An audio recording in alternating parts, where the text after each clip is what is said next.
Well, joining us now are polls analyst Éric Grenier, the founder and the writer of the Writ, and polls analyst Philippe Fournier, the founder and the writer of 338 Canada. Hello to both of you. Hi, Michael. Good evening, Michael. So listen, the three of us are getting together here talking a day after Mainstreet Research released its latest polls. One that says if an election were held today, well, 51% of decided and leading voters would vote Liberal, 36% would vote Conservative, 5% would vote for the Bloc, 4% for the NDP, 2% for the Greens. So a very commanding lead for the governing Liberals. What's behind this? Éric, I'll get you to start us out.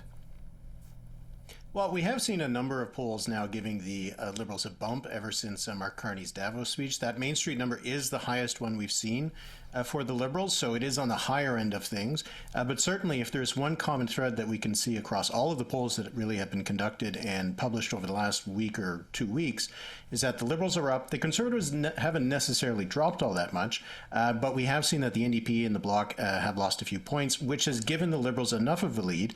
In that poll, it would be a massive majority, but just in general, from all the polls that we've seen over the last little while, that the close race that could have still produced a parliament that looked a lot similar to what we have right now has now turned into one where you would say that if the Liberals went to the polls today, they'd probably be in a position to win a majority. And a lot of that is because of increasing their support in Ontario. That seems to be the biggest difference in some of the polls we've seen over the last little while. Okay, Philippe, when you look at the numbers, what do you think is behind it?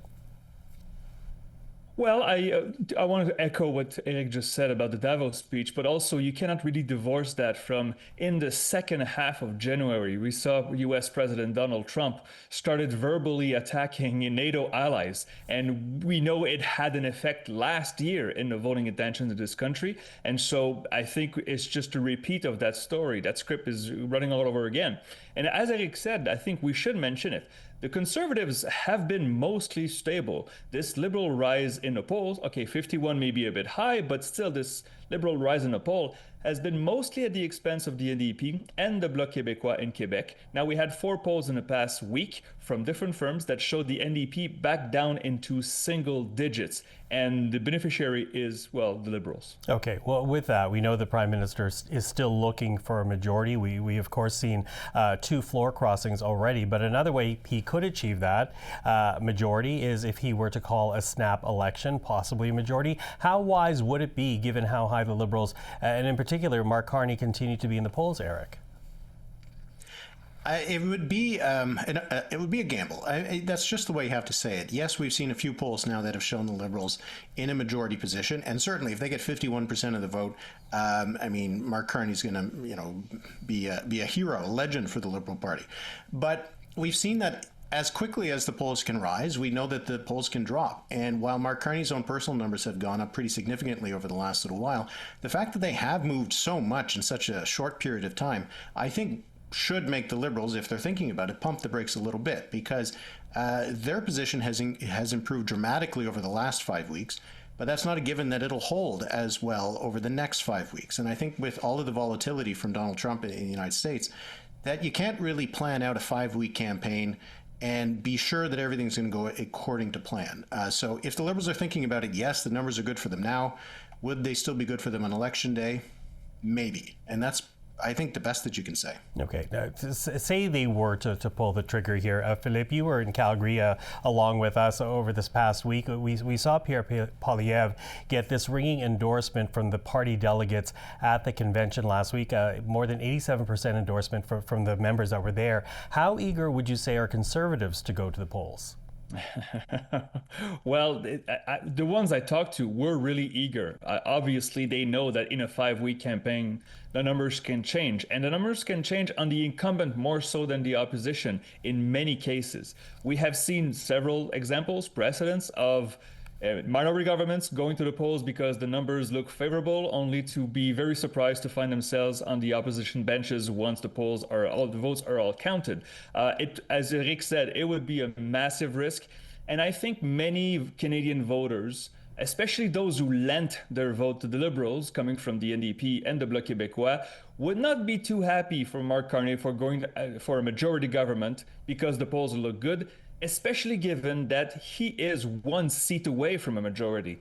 I can see many Canadians saying, "Why you're not happy with a one-seat minority?" And so it would be a huge risk, I believe. Okay.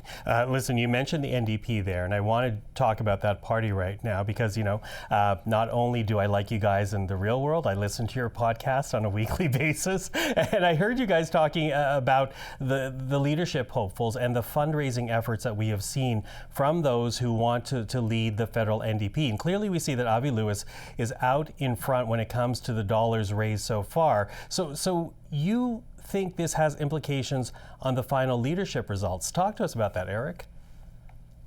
Yeah, well, we've seen in past leadership races in 2012 and in 2017, the share of fundraising during the NDP's leadership race matched almost exactly the first ballot results.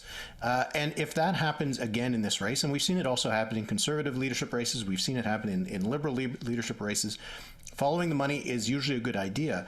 And when you look at the numbers that Avi Lewis put up to December 31st, now it doesn't include fundraising that's happened since the beginning of the year, he's raised nearly half of the money. It is possible that he won't perform as well when it comes to the votes, or he could even surpass that number. But it is rare to see someone so far ahead of the second place finisher. He's nearly 2-to-1 in fundraising over Heather McPherson and failed to win the race, or at the very least failed to have a very impressive showing in the first ballot. It's really the only source of information we have in this race. We don't have membership numbers yet. The endorsements are pretty thin. This is the best source of information we have in this leadership race, and it's a pretty commanding lead for Avi Lewis. So I think that the only conclusion you can make is that he's the front runner. Yeah, and Philippe, I guess part of that has to do with the fact that when you look at the way the NDP have run their race recently, it comes down to membership, individual membership votes, not a delegated vote.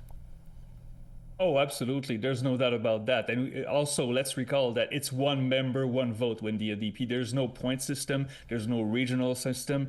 And so for Eva Lewis, looking at this money, you have to think that he got that from several sources. Now, at least what Éric said, if the money share doesn't match the vote share, it's an exact science, but it at least tells you that in the first ballot, you should expect Eva Lewis to be very close to that 50% mark in the vote share, which means that all of the anti-Eva Lewis would have to coalesce under one banner, and that would be Miss McPherson.